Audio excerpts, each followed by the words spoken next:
Fantasy football fanatics. Here is our final installment on Pass the Torch. Man, I love this series. I love fantasy football. I'm glad you're here hanging out with me. If you didn't get a chance, check out the other Pass the Torch segments I did a whole bunch on running backs and wide receivers. And I said, I thought this was going to be one segment.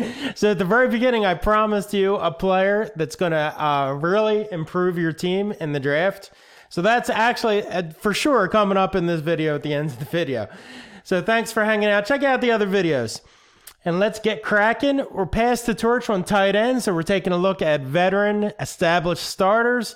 And are they going to be surpassed by their younger talented counterparts? So the other ones, I had a lot of talent we could really explore and debate. On this one though, Jesse James versus Hockenson. So Jesse James from Pittsburgh, remember him on the Steelers? He put up actually, he was a good free agent tight end when you're because the tight end, after you get past the first 4 to 6 players, man, it's a fantasy wasteland.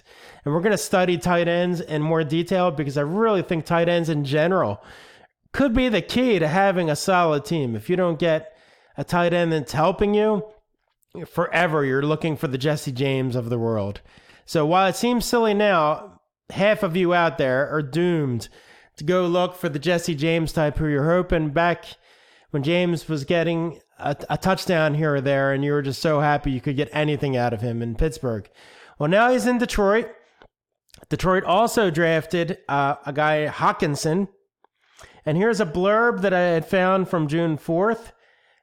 Man, they put $25 million on Jesse James. Whew. And then they used the number 8 overall pick on Hockenson. That seems counterintuitive, but okay. They're going to use multiple tight end formations. This is something to keep an eye on. I mean, you're obviously not... I don't think you should draft either one of these players. I don't even think they're popping up on ADP, so nobody is. But what you should do is keep a really close eye on this. If James is not producing, you want to keep a close eye on targets. And you don't have to keep a close eye. I'll keep a close eye on that. If you're tuned into this channel, like and subscribe, you're going to see videos where I'm talking heavily on tight ends, especially once the season begins. Hockenson is a guy I'm going to keep I'm going to keep a close eye on them because people who do not have a good tight end, and that's going to be most of you out there, we're going to wait for that time where Hockenson can really develop and shine. He might be the kind of guy in September, doesn't do a lot. Jesse James is less than okay. And then once he gets that playbook down and they really can trust him, he starts getting more targets. And Hockenson could be that guy that you target for free agency. The key is you can't wait for him to have a couple touchdowns and 100 yards or 80 yards or whatever it is. If you wait for that, now you're playing with the waiver order and things like that, and you have a real good chance of not getting him. So what we really have to do is take a look at how many plays he's playing on those first couple weeks of the year, and if there's going to be an opportunity coming up. And we begin to gauge when we need to drop certain players to pick up. It's basically a flyer in Hockenson. You have to get him a week before he blows up. So we're going to keep a close eye on him. Don't draft either of them now unless you have like a 22 draft league or something. Then you could take a flyer on Hockenson. Also with the caveat, we're going to take a look at preseason. If Hockenson is lighting it up, I don't think that $25 million is going to matter. They're going to give Hockenson opportunity because Jesse James is limited in terms of fantasy production. Although he has shown that he can get into the end zone. So that's a pass on both of them for the summer. Here's some more scrap in Jacksonville.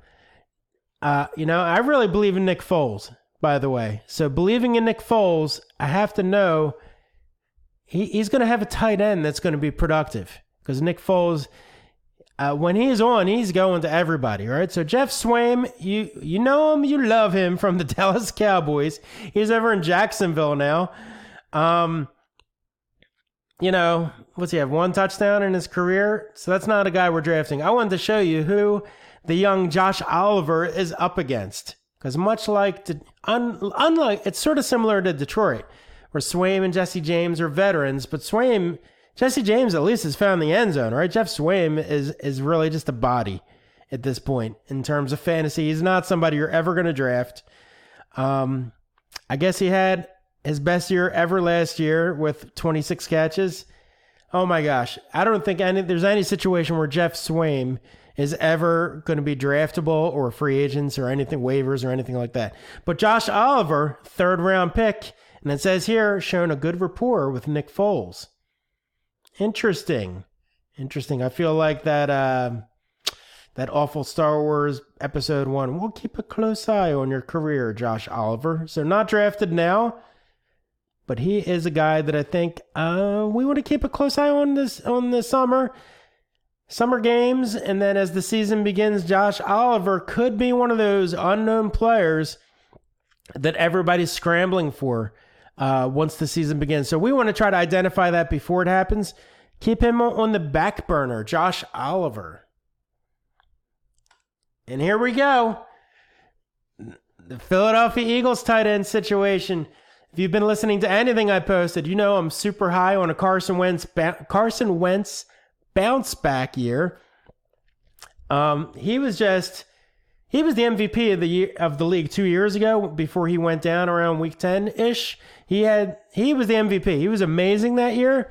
He had it all. He has high draft capital. He's the kind of guy, he's at an A in every class he's ever taken ever. And that academic study, he brings it into the football forum as well. He's the first guy studying film. So, even when he was hurt and banged up, he knows things. He plays football and he knows things. So I really believe in Carson Wentz coming back strong. He does scramble a bit, so there's some injury risk with that. But, we're not drafting scared. I'm going to assume Carson Wentz is going to play and play solid at the minimum, and I think he's going to be explosive.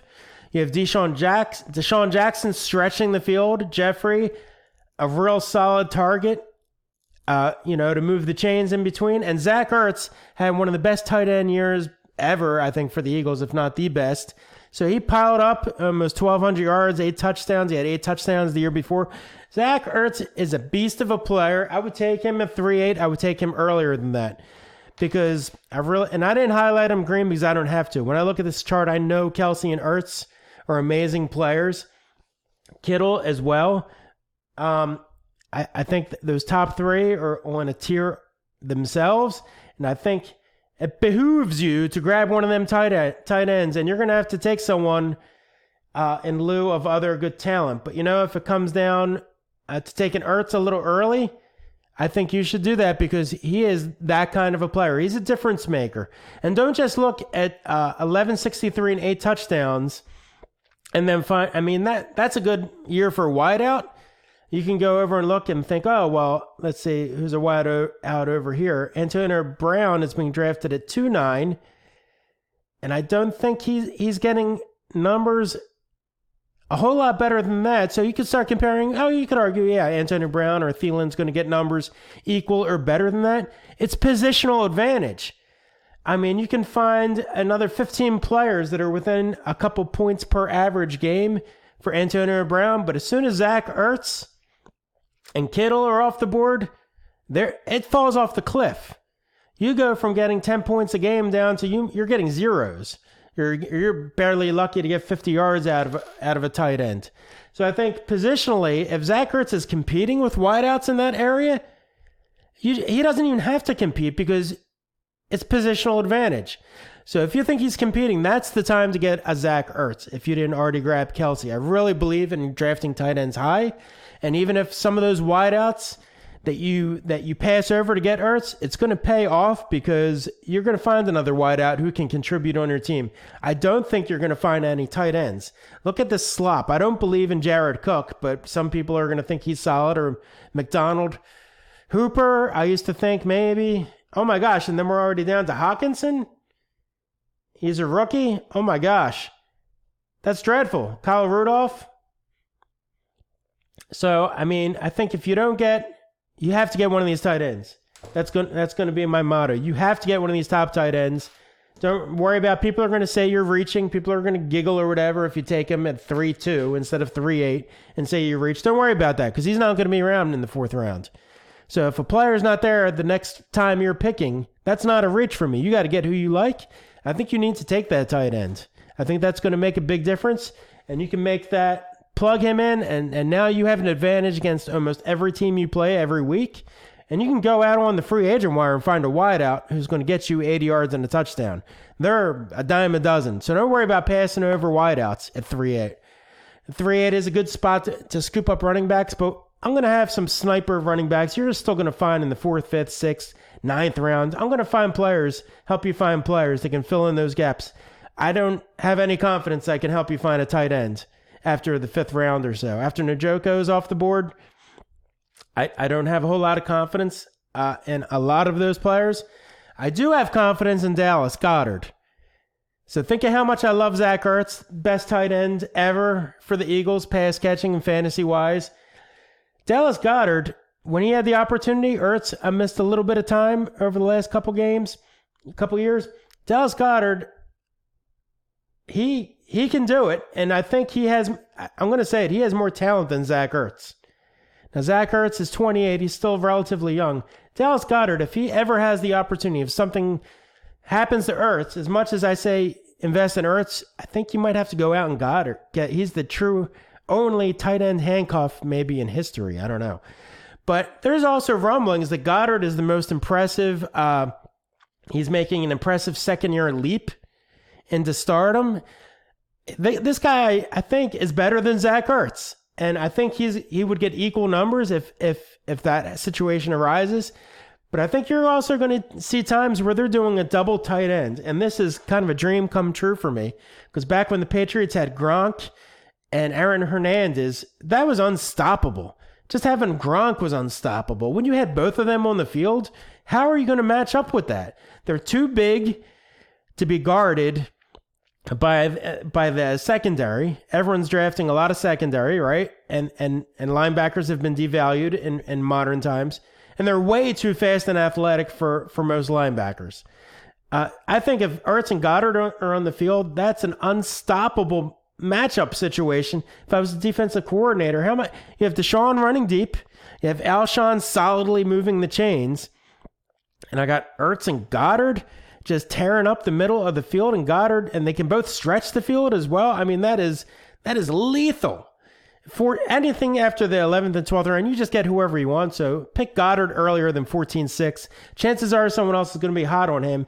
And if Ertz goes down, you could have the number one tight end in the league. He could be the number one most productive.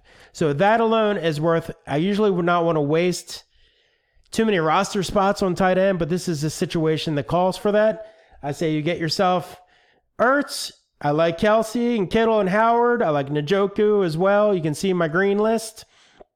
Trey Burton is a great value. As soon as you see it, there's a whole lot of wasteland and risk, though.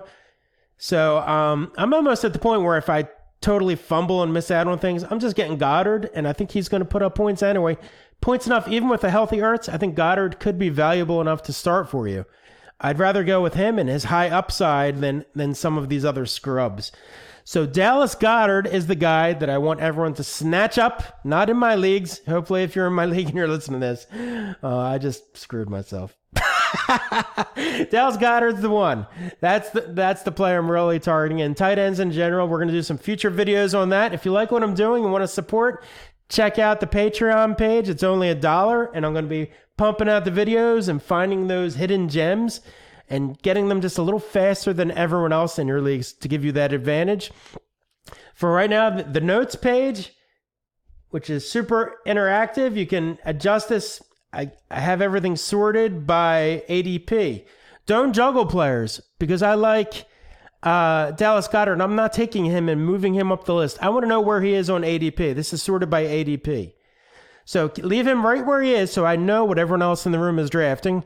But if you like him, you green light him, you bold him, you make him bigger. If you don't like him, red light him for any reason. Just kind of so you can phase people in and out of your priority list. So when you have 30 seconds on the clock, you can quickly see what players you need to target.